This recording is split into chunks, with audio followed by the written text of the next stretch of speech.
Hi everyone, welcome back to my channel. Today we are doing a glutes and hamstrings workout. I'm finally looking cute for the gym for one, so I'm sort of feeling myself. But first I'm gonna have a pre-workout snack slash meal. So I'm just gonna have some of this protein cereal. I'm doing this because I don't like to work out on an empty stomach.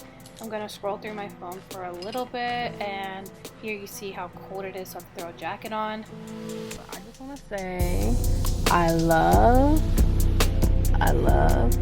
an empty parking lot because that means it's about to be an empty gym.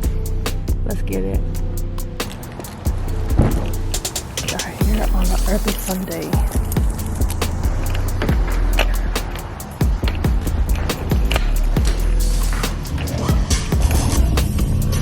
Morning.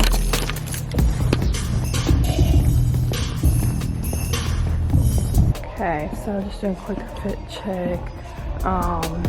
Jacket is from Fashion Nova Sport. Got the Gymshark sports bra, my staple, and then the shorts are from Shein, and we got my Dusty Christie Converse. I need to get a new pair, but my feet are really bad, and these actually don't hurt me because they're so broken into. So if you guys recommend certain shoe, let me know. Let's get into this workout, glutes and hamstrings. Okay guys, so I'm going to warm up with some hip banded crab walks. I'm really going to focus on keeping my toes pointed outward and pulling myself over with the outside leg. This is going to warm up those hip abductors. After a few rounds of this, I'm just going to take that band off and I'm going to go ahead and do some side lunges. When I do these side lunges, you want to make sure that knee stays over your toe. That's going to help prevent any knee injury. And I do these for no certain amount. I just do them until I feel that my quads, my hamstrings, and my glutes are pretty warmed up. Okay, then I'm going to do some dynamic leg swings to warm up those hip rotators. And if it looks like I'm just swinging my leg around and rushing, it's because I am. I actually recorded this twice because I forgot to hit the record button, which is such a noob YouTuber mistake to make. But guys, I'm learning. So I'm just gonna lightly bounce through these workouts, these stretches, just to make sure that my hips are open and ready to go for our first exercise, hip thrust. So for the first set, I'm just gonna start off with a warm-up set. I'm going to use the band and I'm gonna do a plate on each side. When doing hip thrusts, you want to make sure that your bottom of your shoulder blades are lined up to the bench or whatever form of equipment that you're using to do the hip thrust. I personally like to keep my my heels closer to my body in order to feel it in my glutes more, and also make sure that you're not overextending your back. Here you can see I stop a little bit before it looks like my body's completely parallel, but it is in line with my spine, so I'm not overextending my back here. Once I'm done at the end of my set, I like to hold for at least 3 seconds and then just go straight into some cast glute bridges just to really fire up those glutes. You want to make sure that your pelvis is tucked and that you're using a scooping motion to make sure your glutes are activated. So for my second set, I'm going to increase the weight, and I have been doing this weight for a while now, so next week I definitely will be increasing my weight a lot because I was able to do so many reps. But do what weight works for you. For my heaviest set, I like to be able to hit at least 8 reps, 6 to 8 reps, preferably 8 because I am working hypertrophy to gain muscle mass. You also want to keep your chin tucked, that way you prevent any neck injury. And if you see me staring off to the left or the right, I do have a staring problem. I've just noticed that recording this video. I definitely need to work on not giving people the side eye. I don't know why I do that, but I'm a pretty nice person, so.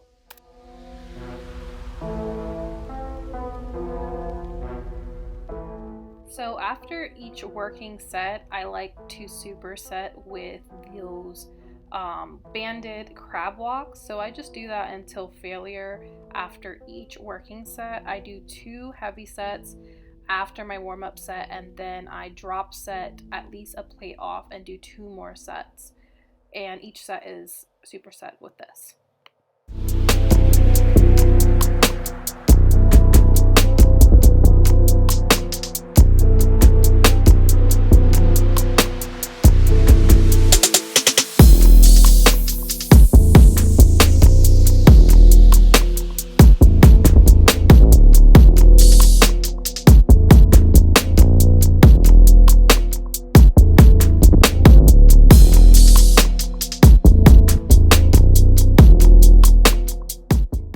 Drop sets, if you really want to activate your glutes, at the end I like to pause and then go straight into cast glute bridges, similar to my warm-up, just to get a very good glute pump towards the end of this exercise.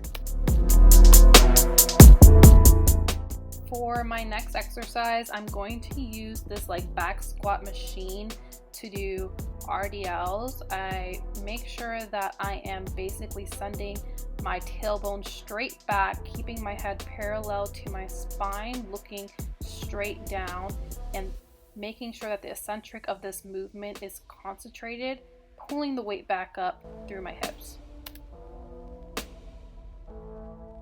If you try this workout, I promise you your hamstrings and your glutes are going to be fired up by now. Next, I'm going to do some seated hamstring curls. I like to scoot myself forward because I'm pretty short, and I feel like if I scoot myself forward, I feel my hamstrings activated a lot more than if I were to have my back seated all the way back on the seat. I do this for 3 to 4 sets depending on how sore I am that day, and I increase the weight every set. And I'm sorry that I'm staring at you guys. I don't know what my problem is. So 2 more exercises, guys, but this one is by far my favorite. It is the kettlebell weighted back extension. So I keep my toes pointed out, I drive my hips into the pad, and I keep my back and my chin tucked, and I do as many reps as possible, 3 to 4 sets, preferably 4. Towards the end, I drop the weight, I go into body weight right after. Your glutes are burning, and you just keep pushing yourself until you literally can't get up.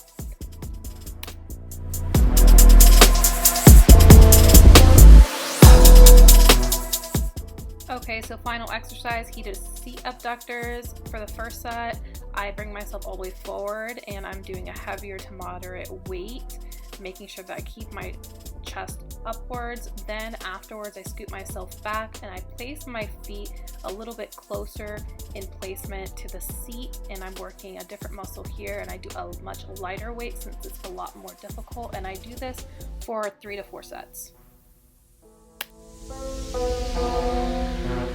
Okay, so we finished the glute hamstring workout.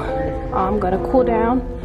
We're gonna do some static stretches, a little bit of dynamic stretches.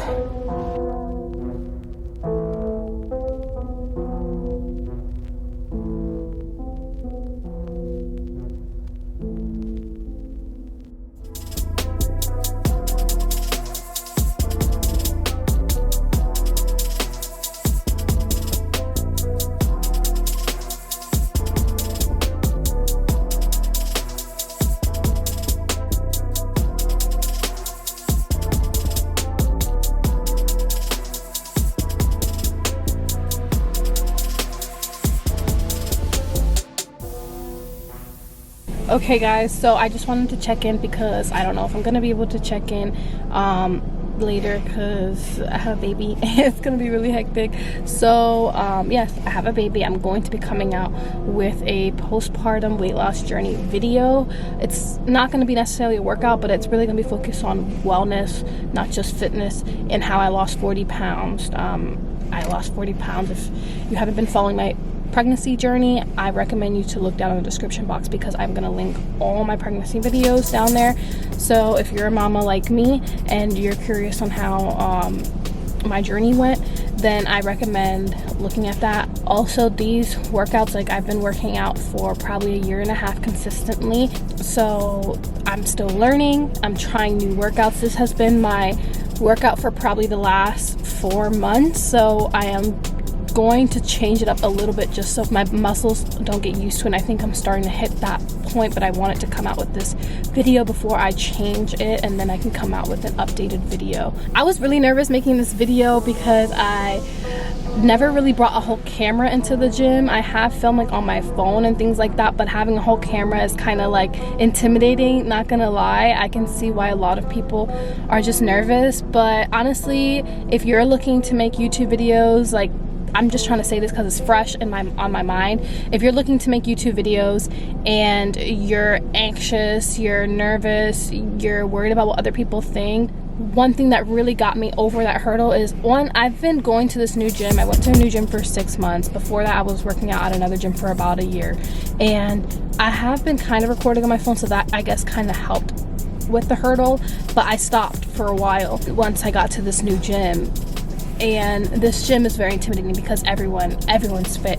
Everyone's in there grinding out. So I waited 6 months after working out. It made me a lot more comfortable. I started to meet people there, started making conversation, you know, so it made me feel more comfortable, more at home. Part of it was that I kept seeing other people do what I wanted to do. Or so, like, this is a passion I have, and to document that, to edit the videos I have, to see my form, to see myself grow throughout time, that is like exciting to me. Seeing my change from the last year and a half is so fulfilling, and what better way to see my future change than documenting that for myself.